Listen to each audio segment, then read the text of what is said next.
بالکل منفی رد عمل موصول ہوا تو پھر چڑھائی کا فیصلہ کیا گیا، گویا کہ یہ ایک سزا دینے کی ایک مہم تھی۔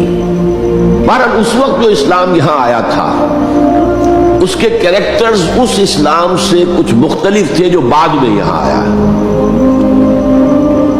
وہ اسلام جو محمد ابن قاسم کی سرکردگی میں سندھ میں آیا اور سندھ سے آگے بڑھ کر ملتان بلکہ موجودہ پاکستان کے تقریباً پورے نصف علاقے تک پہنچ گیا تھا، فٹ ہلز آف کشمیر تک، تو یہ اسلام خالص عربی اسلام تھا۔ ملوکیت تو آ گئی تھی لیکن بدویت اور عربیت جو ہے اس کی چھاپ اس پر ابھی گہری تھی،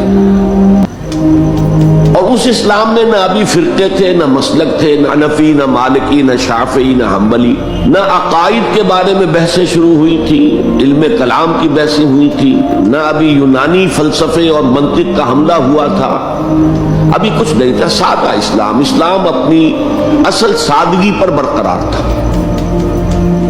چنانچہ اس کی قوت تسخیر بڑی زبردست ثابت ہوئی، اور خاص طور پر محمد ابن قاسم جو نوجوان 17-18 برس کا نوجوان اور نہایت نیک اور پاک باز،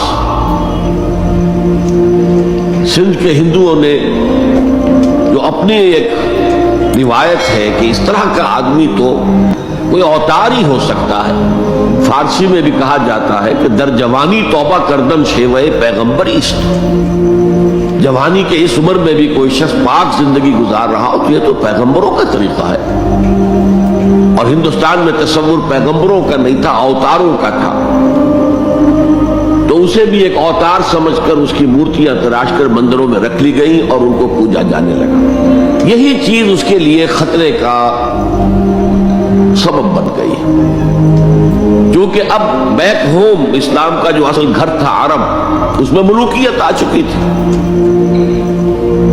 اور ملوکیت کبھی اسے برداشت نہیں کر سکتی کہ کوئی اور شخص اتنا پاپولر ہو جائے کہ اسے چیلنج کر سکے، لہذا محمد بن قاسم کو بلایا گیا اور شہید کر دیا گیا۔ اب اس کے بعد ظاہر بات ہے کہ وہ اسلام ریسیڈ کرنا شروع ہوا، واپس آنا شروع ہوا، اس کے کچھ اثرات اس علاقے میں رہ گئے، لیکن اسلام کی واپسی ہو گئی۔ یہ اسلام کا پہلا ورود تھا بر عظیم کی سرزمین پر۔ اس کے بعد اسلام آیا ہے 300 برس بعد، اور اب یہ آیا ہے شمال مغربی سرحدی صوبے میں جو درے ہیں، کوہ سلیمان میں، کوہ ہندو کش اور کوہ سلیمان میں، درہ خیبر ہے، درہ ٹوچی ہے، درہ گومل ہے، درہ بولان ہے، یہاں سے آنا شروع۔ اس اسلام کی خصوصیات کچھ اور تھی۔ ان 300 سالوں میں فقہی مسالک بھی پیدا ہو چکے تھے، حنفی، مالکی، شافعی، حنبلی، ان کے درمیان اختلافات بھی تھے، بحثیں بھی تھیں، مناظرے بھی تھے۔ دوسرے ایک خاص جو ہے تصوف کا فن جو ہے وہ بہت ترقی کر چکا تھا، اور اس میں اکثر و بیشتر وحدت الوجود کا تصور اس کی بنیاد میں موجود تھا۔ تیسری بات یہ نوٹ کیجئے کہ یہاں جو لوگ آئے وہ سب حنفی تھے، اور یہ ترک قبائل ہی تھے در حقیقت، اور ترکوں میں سے بھی غلام لوگ تھے، اسی لیے پہلا خاندان مسلمانوں کا یہاں خاندان غلامان کہلاتا ہے۔ ترک غلام تھے یہ، جو اپنی ذاتی صلاحیت اور اپنی استعداد کی بنا پر ترقی کرتے کرتے بادشاہت کے مقام تک پہنچے۔ عالم اسلام میں اس وقت 2 عظیم جگہوں پر غلاموں کی حکومت تھی، اور اس سے اندازہ ہو سکتا ہے کہ اسلام میں غلاموں کا فیوچر کتنا روشن ہے۔ ممالک، مملوک، یہ مصر میں حکمران تھے، وہ بھی غلام تھے۔